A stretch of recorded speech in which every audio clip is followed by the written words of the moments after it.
Educação à distância, mudando realidades.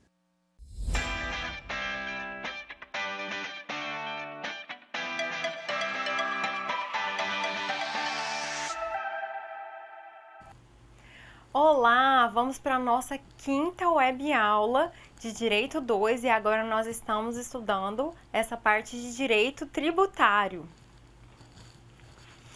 Bem, vocês já viram até este momento do curso uma boa parte de Direito do Trabalho e também aquela introdução constitucional ao direito tributário. Agora, nós vamos estudar a chamada obrigação tributária. E ela, gente, se compreende da hipótese de incidência mais o fato gerador que dá início à obrigação tributária.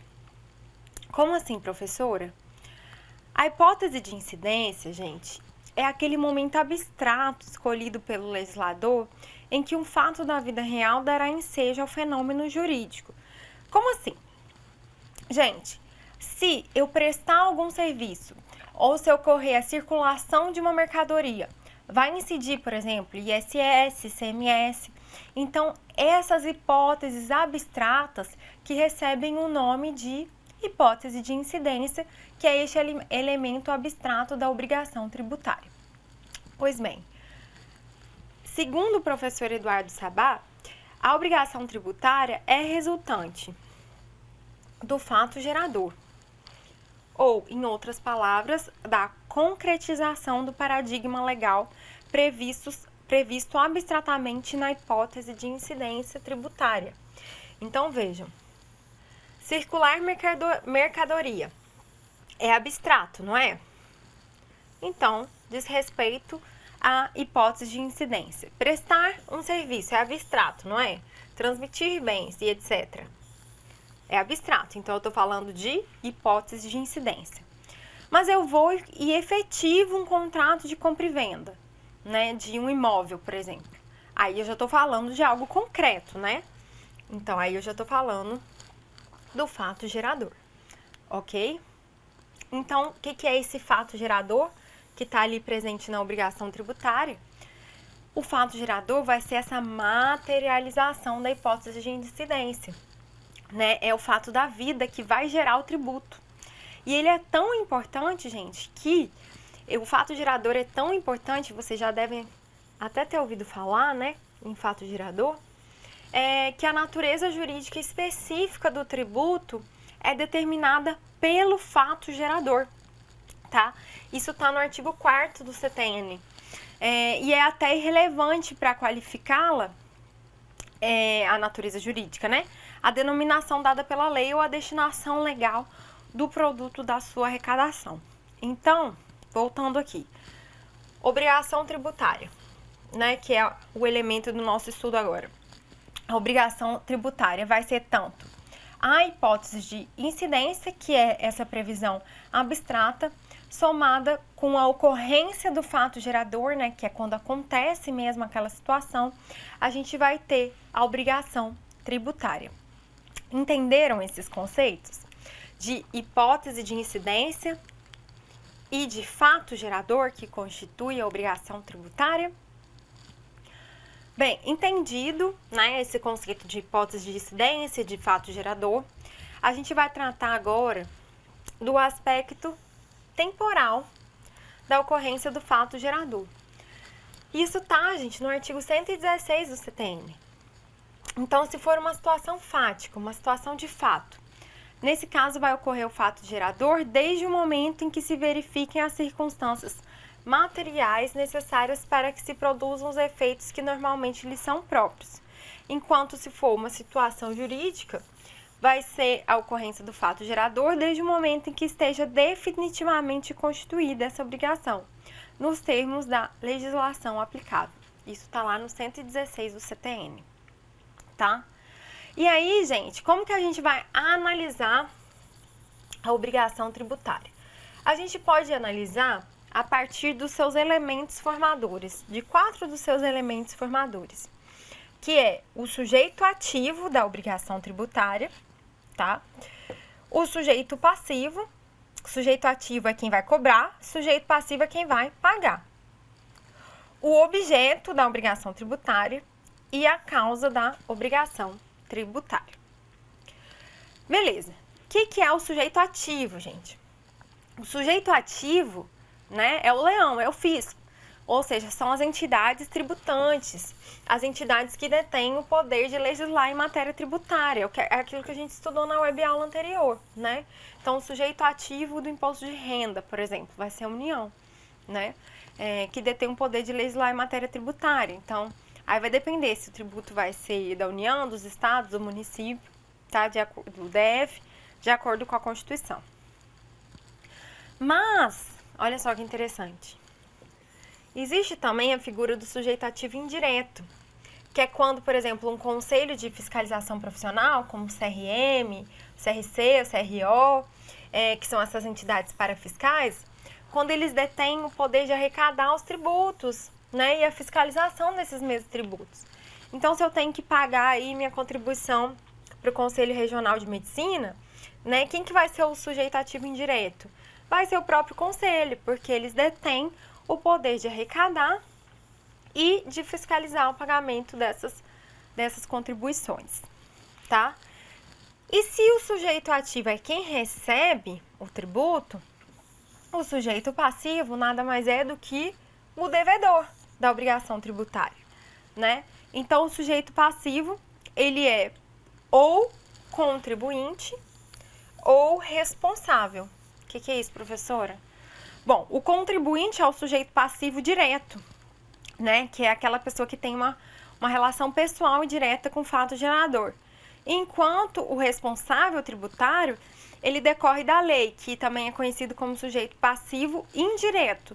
Então, por exemplo, ali os pais, né, que são responsáveis tributários relativamente aos tributos devidos pelo filho menor, entre outras hipóteses que estão lá no CTN, que vocês têm que, como eu sempre digo, acompanhar, né, a legislação e o material.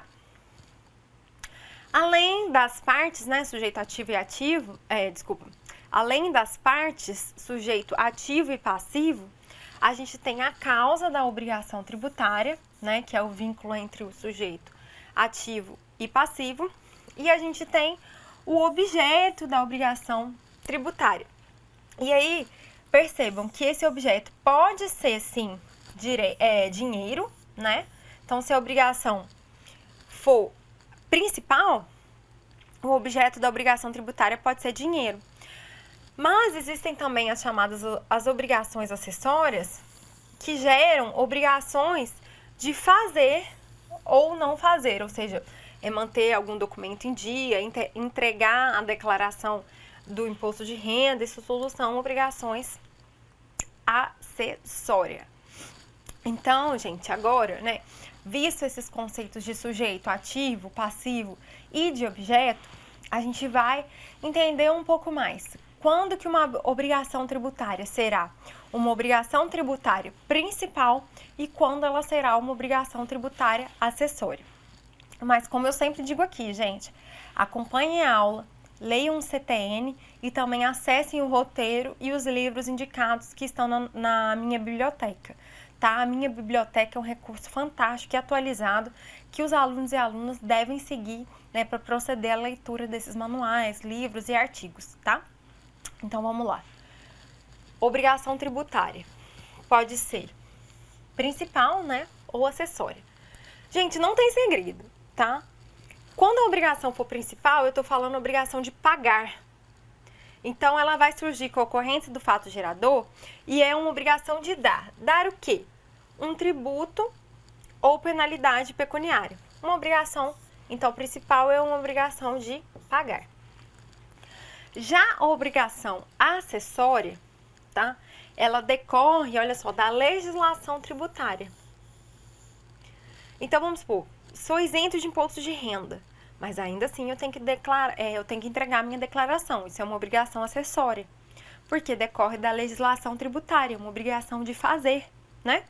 E tem objeto um fazer ou não fazer. E ela atua, gente, no interesse da arrecadação ou da fiscalização dos tributos. E vejam só que situação importante.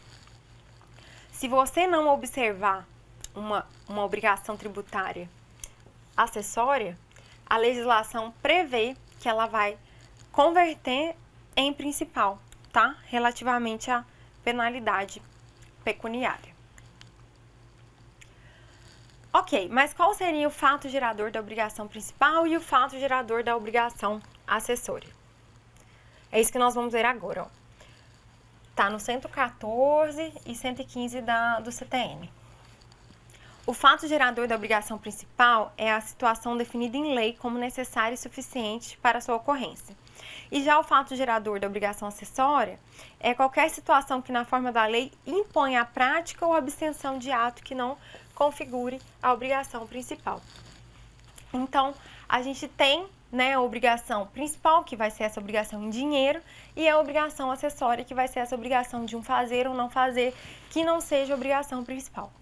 Sendo que, se você descumprir a acessória, pode converter para a obrigação principal. Essas são as divisões em termos de obrigação tributária, tudo bem? Dei uma lida no 114 e no 115 do CTN. Vamos adiantar aqui, vamos seguir. Agora, né, colocado isso, a gente teve lá a obrigação tributária, surgiu, né, com a hipótese de incidência, com a ocorrência do fato gerador, adveio a obrigação tributária, e aí a gente vai passar, neste momento, para o estudo do crédito tributário. O que é o crédito tributário, professora? É aquele crédito que advém disso aqui, ó, que é muito importante. Do lançamento. O que é lançamento? É uma atividade vinculada do poder público que vai constituir o crédito tributário, né? Então, a gente está estudando aí a relação jurídica tributária. É no momento do lançamento que essa relação jurídico-tributária passa a ser vista para o contribuinte como uma obrigação tributária e pelo fisco como crédito tributário.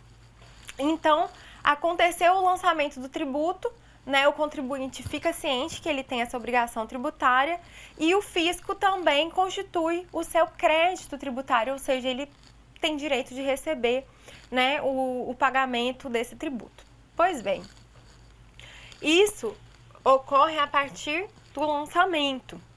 E aí, gente, é bastante importante esse conceito de lançamento trazido pelo CTN, né, no artigo 142, que vai dizer que compete privativamente à autoridade administrativa constituir o crédito tributário por meio do lançamento, sendo essa atividade de lançamento uma atividade vinculada e obrigatória. Nossa, professora, tá muito abstrato, não entendi. Gente, se você possui um veículo, né, você possui um veículo automotor, você tá de boa lá na sua casa, chega aí, janeiro, não vai chegar lá o boleto de IPVA para você pagar, né? Isso é uma hipótese de lançamento tributário, né? De ofício. Então, você não fez nada e chegou lá na sua casa. Pague o IPVA. Então, como se constituiu o crédito tributário? Por meio do lançamento, né? E aí, vocês vão ver, que a gente vai ver aqui, que tem 3 espécies de lançamento. Vamos lá. A primeira hipótese de lançamento é a que eu acabei de comentar. A hipótese do lançamento de ofício. Então, estou na minha casa de boa, eu recebo o carnê do IPTU e do IPVA. Por quê? No lançamento de ofício, a administração faz esse movimento, né? Sem o movimento do contribuinte. Ela mesma calcula, ela mesma manda a guia, né, para o seu endereço. Então, isso é o que a gente fala de lançamento de ofício. Agora, vejam, por outro lado, o lançamento por homologação, né? Que é o caso, por exemplo, do ICMS. Gente, lançamento por homologação é o exemplo do imposto de renda, né? Olha que diferença que tem isso na prática, né? As espécies de lançamento tem na prática. Então, por exemplo, no caso do IPTU e do IPVA, o contribuinte não fez nada e ele recebe o boleto lá na casa dele, vai e paga, né? E olha só, o segundo exemplo, né, que é o imposto de renda, ele já diz respeito a um lançamento por homologação. Então, veja a diferença.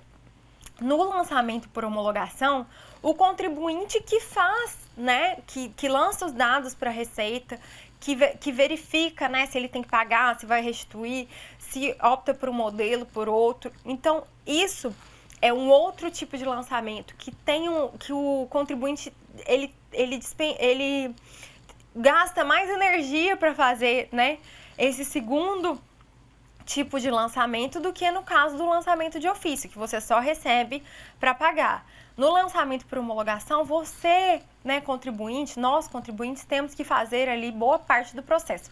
E isso, gente, é uma situação vantajosa para o fisco, porque poupa trabalho para ele, entendeu? E dá trabalho para a gente. E estudando aqui em direito tributário, vocês viram que isso ocorre porque determinados tributos terão lançamento de ofício, né, que é o caso do IPTU, do IPVA.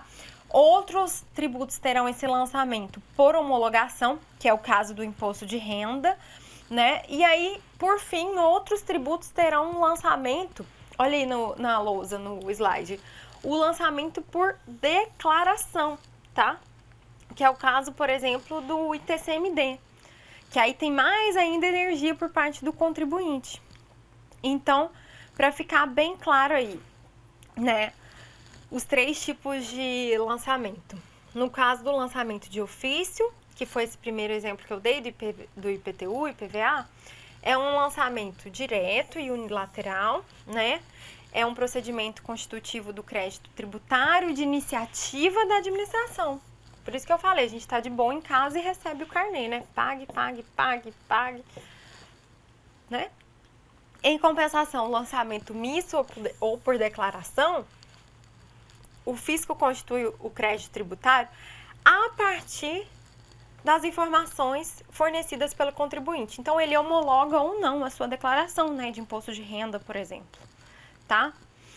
E aí é o caso, por exemplo, do imposto de importação, do imposto de exportação e, segundo a doutrina majoritária, do imposto de renda, tá?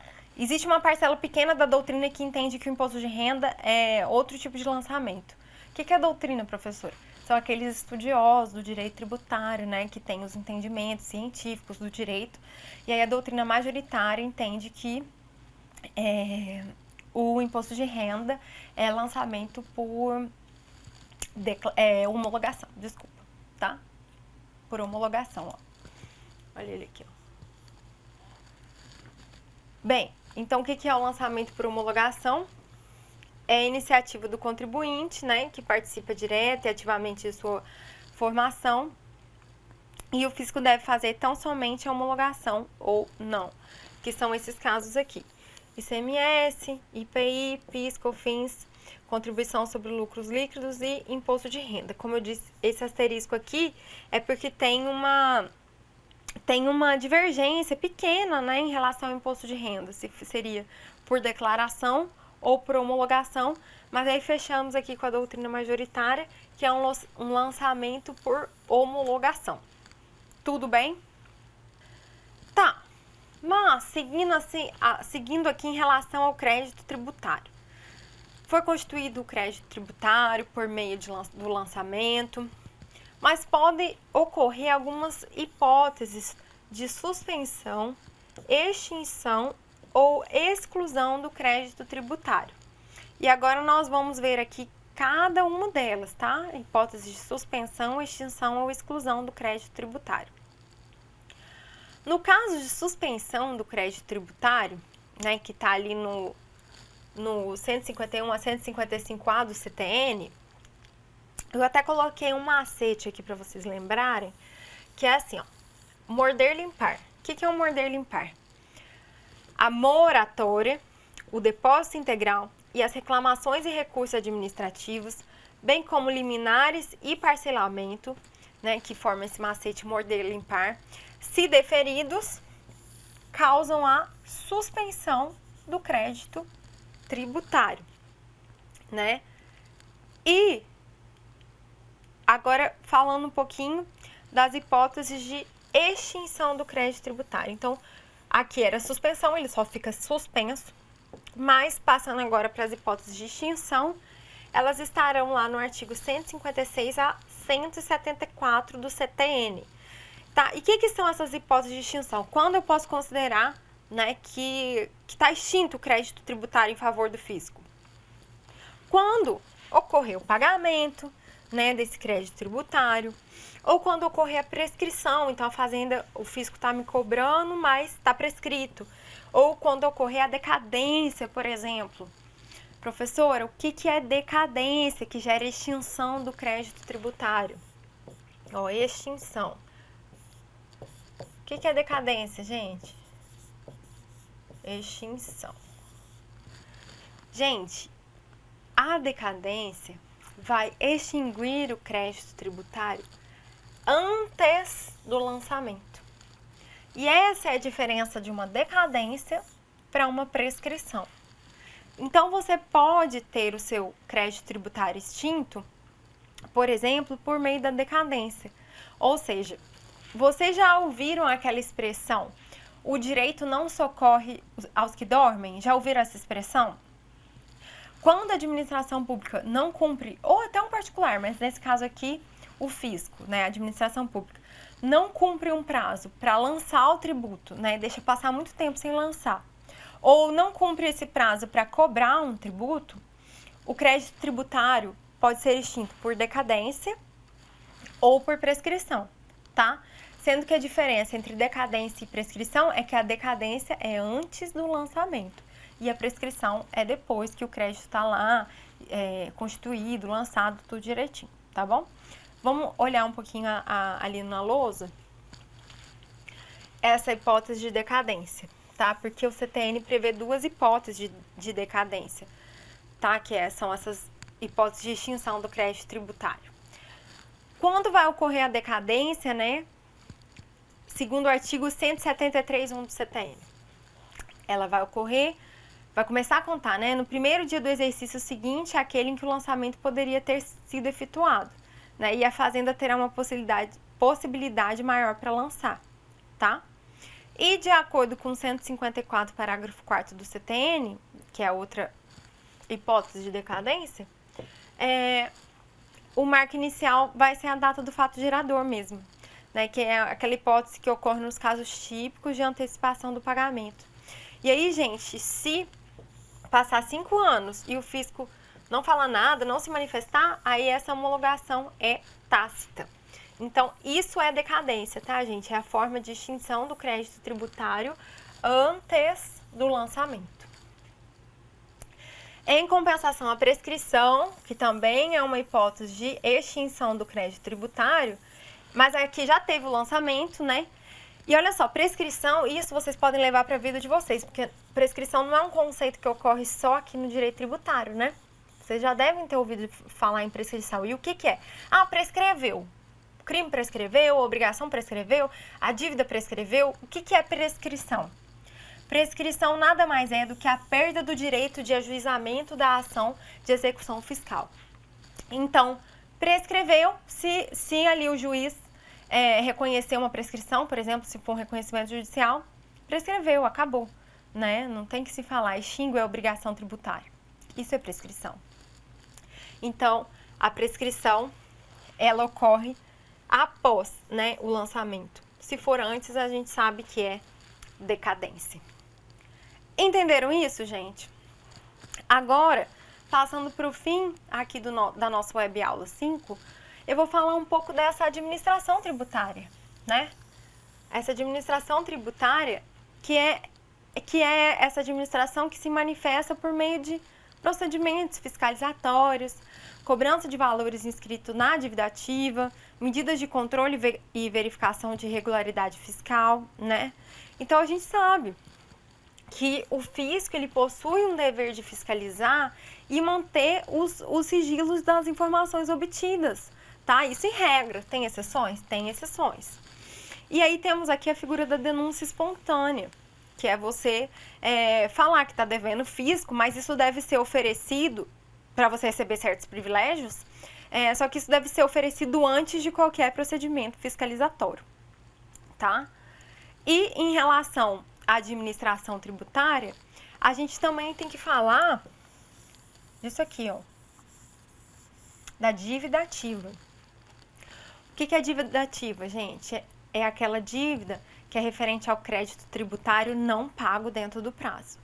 Então, não paguei, né, minha obrigação tributária, não cumpri com a minha obrigação tributária, posso ser inscrito em dívida ativa, né? E ela pode ser, inclusive a dívida ativa, ela pode ser referente a obrigações tributárias, mas também obrigações não tributárias, tá, gente? E aí, essa inscrição, ela tem relação com a cobrança judicial, né, desse crédito tributário, né, ou não.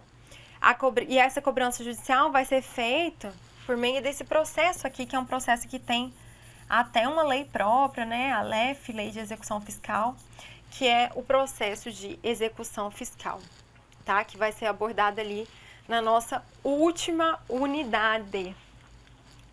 Então, gente, chegamos, né, ao fim da nossa webaula 5. A próxima webaula vai ser a última do nosso conteúdo, da nossa disciplina de Direito 2. Mais uma vez, eu agradeço vocês que ficaram comigo até o final. Eu espero que vocês tenham aprendido e continuem estudando. Em caso de dúvida, procurem, né, os profissionais aqui do IFRA, a gente está à disposição. Quero que vocês, meu objetivo como professora é que vocês aprendam, tá? Então, contem com a gente. Obrigada e até a próxima aula.